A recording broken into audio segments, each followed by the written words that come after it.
I evolve as a person based on what I read. You are what you read, people. If you don't read and you want to talk, so be it. But when you read, you don't talk. You speak. And there's a big difference. And I see that every day, especially in social media, and it pisses me off. And that's why I write. And sometimes it's not in response, it's in response to a comment on social media, but I don't respond to that comment. Why? Because that comment made me move. And that's why I write, because I am moved. So ask yourself, why do you write? Because this is why I write.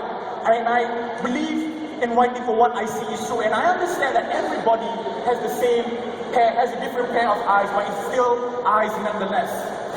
If you read Rumi, the great Persian poet, he says, there are as many paths to God as there are souls on earth. If you want people to acknowledge and understand and appreciate your truth, then you must be able and capable to appreciate their truth as well.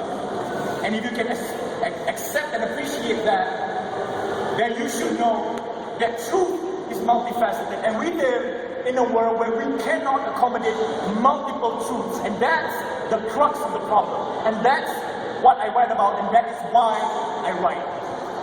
I write about evolution. I write about revolution.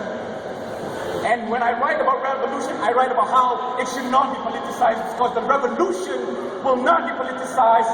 It will not come with personal agendas. It should not come on a rocket or in the guise of justice or MAME. It will not be a coalition with a fancy name claiming fame on its game. Untuk rakyat!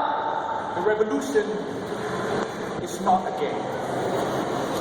The revolution will not be politicized to polarize racial ties by racial lines with racial ties bounded in racialized interlock.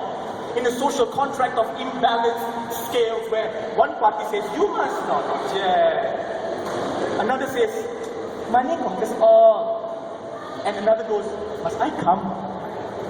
The revolution will not be politically correct.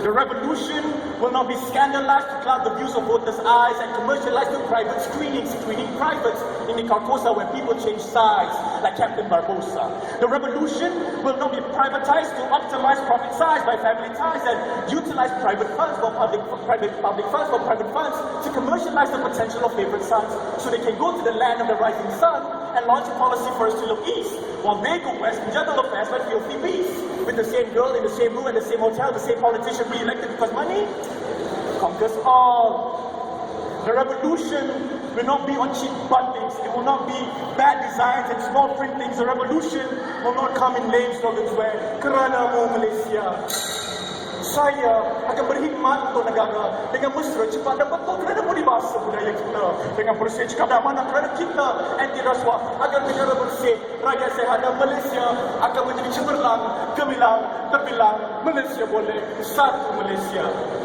Yang mana satu? The revolution will not be telling the country that the reason for rape and adultery is that women cannot accept polygamy. And they must lose weight and wear makeup. And if they need help, they can join the Obedient Wives Club.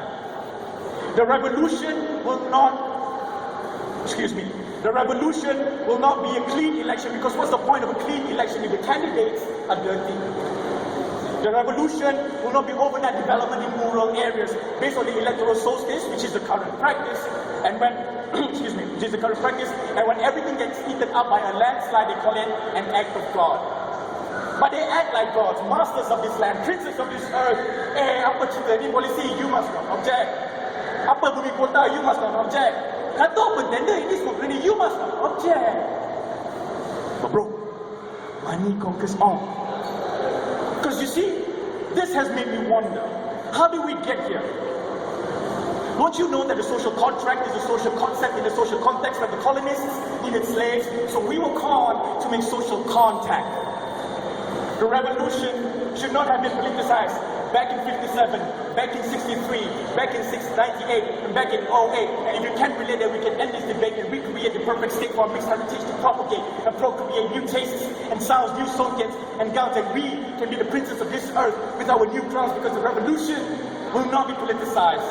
It will not be, the revolution will not be politicized. It will not be colonized. And when it finally comes, it's going to be ours.